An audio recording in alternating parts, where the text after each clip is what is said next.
Hello and welcome to Logan Sounds Off. Today I'm interviewing the one and only Kelly Jones from Stereophonics, Far From Saints, and much more. How are you, Kelly? I'm very good. Nice to see you. Thank you. Nice to see you too. So, first of all, for those who aren't familiar with you or your music, could you tell us a little bit about yourself? Well, my name is Kelly Jones. I'm in a band called Stereophonics. Our first record came out in 1997. And now I'm doing another band called Far From Saints. I've made a few solo records. I come from South Wales and I've been playing music most of my life. So I'm here talking to you. You mentioned there that you're in Wales, but growing up in Wales, Wales is well known for its music, from Jones to the Welsh choirs, like brilliant music. So, what were you listening to as a child? My father was a singer. So he used to play at the local working men's clubs.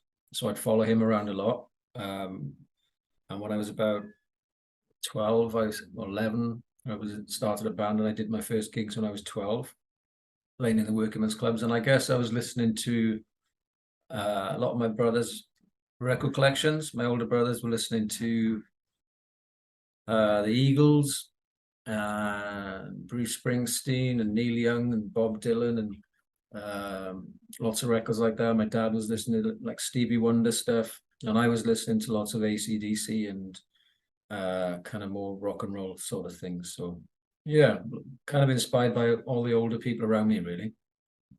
That's a really cool mix of music to be listening to when you're younger. So then, and I think this is really interesting, and you guys might not know this, but you studied film script writing in college. Yeah. So how did that form from film script writing into being a musician? So when I was in school, I was playing in the band, and then when I left school, I went to art college, and then from art college, I ended up doing film and animation. So during the whole time, really, I was writing music and I was playing in bands and stuff like that. So some of the film ideas and script ideas went into songs, and some of the songs went into film ideas, and then when I left kind of university at the end, the BBC offered me a job to write scripts. But it was around about the same time that Richard Branson offered me a record deal. So I took the music, and then I used everything I learned to do album covers and T-shirts and stage design and videos and things like that. So it all kind of came in very, very helpful anyway. I see. And do you think if you weren't a musician now, would you Yeah. be working in the film industry? I think I'd be working in something that was storytelling for sure. Yeah, I like writing stories and scripts, and I like making the videos, and I like making film ideas. So I would hope so. I would hope that I would be in something in the media that was, I think songwriting is telling stories too. So I would hope to be doing that kind of thing. That's incredible. And I see what you mean where you're saying with writing stories, because a lot of your songs that you've wrote seem like stories. And when Stereophonics started out, I believe in 1992, Yeah. did you have any expectations for the band? What we hoped, I guess we had a lot of drive and a lot of ambition. Every Tuesday evening and every Sunday afternoon we would rehearse without fail. So there was definitely a big ambition and a big drive to do something. I don't think it was to be famous or to be a rock and roll star or anything. I think I had something to offer creatively, and I was trying to get that out of myself as an expression. Um, so I hoped that something would happen, but lots of things have to fall in places. Sent lots of tapes off to record companies, lots of rejection letters, lots of no's, and finally, then some people wanted to take an interest in the band. So it was a long, long, long time to come, but I think I was 20, 22 by the time I got a record deal. And once you guys got that record deal, you rose to the scene pretty quickly in comparison to some other bands who started out and it took them very long to get onto the scene. But you guys built a massive fan base very quickly. So were you overwhelmed by the response? Yeah, it felt like a lot coming at us very, very fast. We were doing like maybe 12, 15 interviews a day in colleges and universities. We were doing, 120, 130 shows a year. So we did a lot of grassroots traveling around in a van, doing lots of shows, opening up for lots of bigger acts. So yeah, we put the work in, and I think if you put the work in at the beginning and you keep making good music, it just grows and grows and grows and grows. So it wasn't some sort of media kind of fad. It was done from the from the bottom up, really. Okay. And then where you were speaking about writing and that you love writing stories and things, especially with a lot of your tracks. You've mentioned in some interviews before that you kind of write about the world around you. Mm-hmm. I think that's very interesting.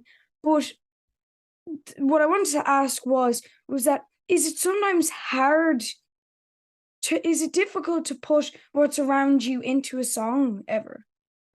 I think on my first few records and the songs I was writing before I had a record deal, I guess I was writing about, it was much more observational. I was writing about things I was seeing because I hadn't really experienced a great deal in my life at that point. And then as records go by, each one, something else happens in your life and your experience changes in life and you get older and your perspective changes and your internal experiences change. I think ultimately the top line of all of it is really you write from an honest perspective and you just be honest with yourself and you be honest with what you're writing, and it's not contrived and it's not trying to be something that you're not. So whether that's me looking at somebody else or me looking at myself, I try to just make it as real and as honest as I can, really. And do you think there was any musicians that inspired that thought process when writing music? Yeah, I love the storytelling. I love people like Neil Young. I thought he was a beautiful lyric writer. Obviously, Bob Dylan.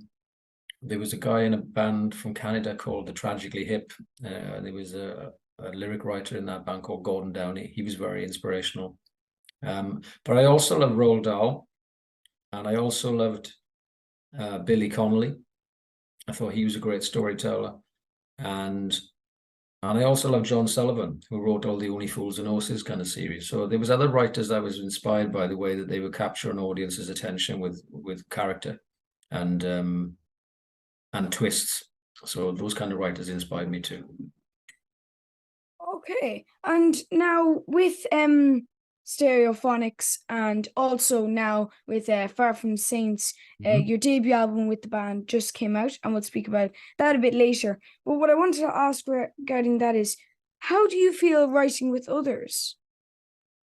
I've never really done much writing with other people, so it's been really good writing with Patty and Dwight. I love watching Patty sing every night, and her voice and my voice together accidentally worked really, really nice together. And it's nice to bounce ideas back and forth. So I've really enjoyed it. It kind of takes a bit of pressure off, not to be the one leading the whole thing. Very, very different process to Stereophonics, but you know, a very nice new experience. Yeah, very different. Yeah, that makes sense. And then also you've done now Stereophonics, Far From Saints, and you've got your solo career. Do you enjoy having the solo career and the two groups there at your side in kind that you that is do you mind having those three different aspects of music making in your life? It's been quite nice to do, actually. I think for a long time with Stereophonics, I was afraid to kind of leave it in case something happened to it. But in the last few years, I guess since before lockdown, 2019, 2018, doing a little bit more of my own thing and writing with other people.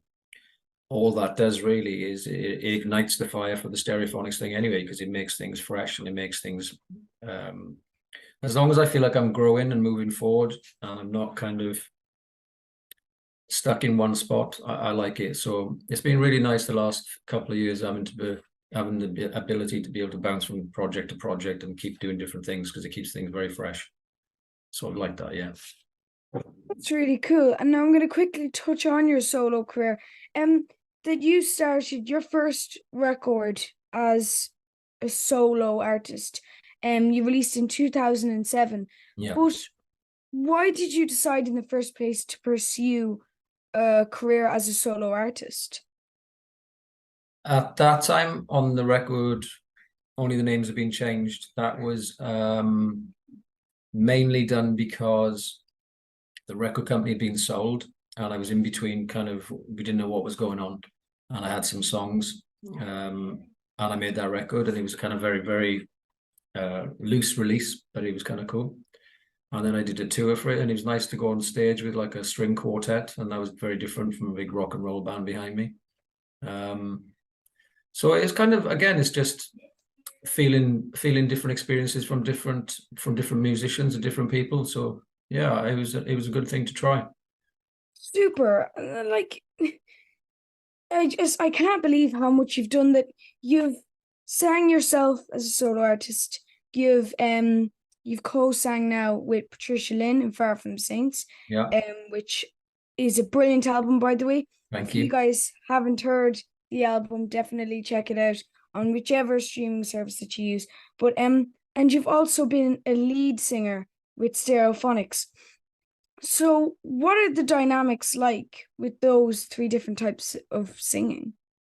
Well, the Stereophonics thing is very kind of a powerful band, and I kind of have to sing very big and, really kind of take the back wall off the arena. There's a very powerful kind of thing coming at you most of the time. With Patty, you kind of sing in different keys, and it's got an Americana country tilt to it. So I'm singing in harmony, which I don't really do in Stereophonics. That's a very different thing.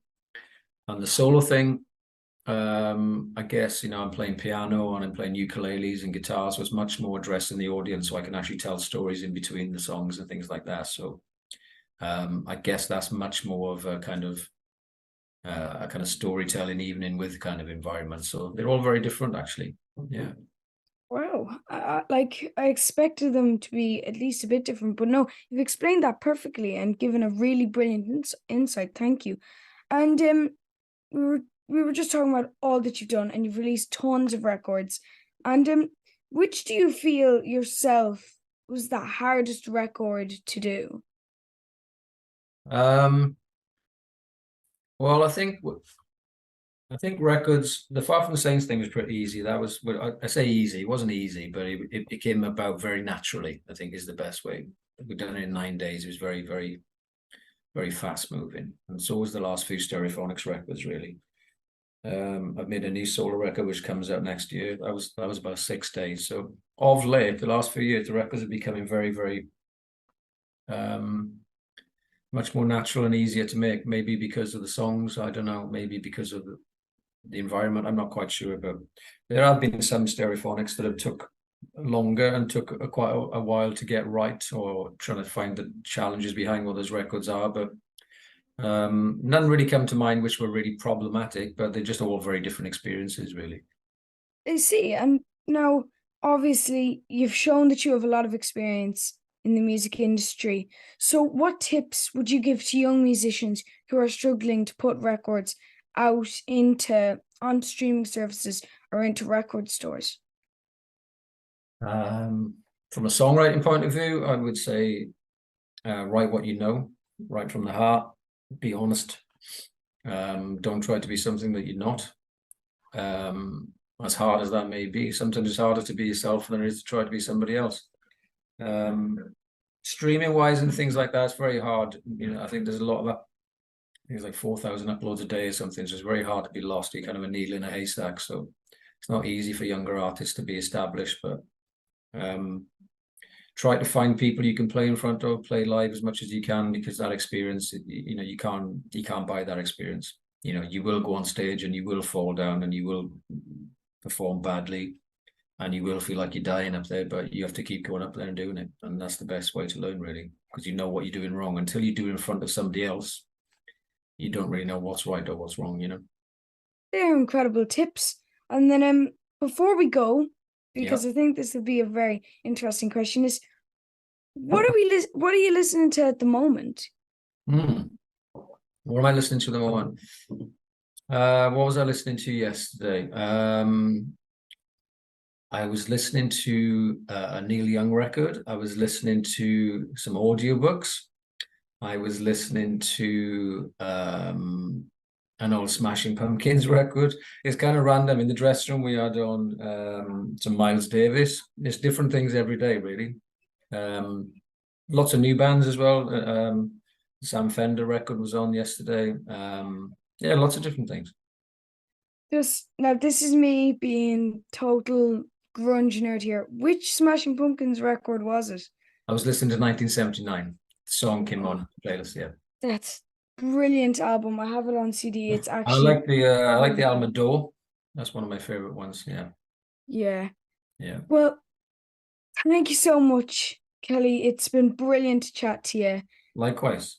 You've been very interesting, and I think if everyone who's viewing this now will agree. So thank you so much. Thank you very And much, buddy. it's been such a pleasure to talk to you. Thank you.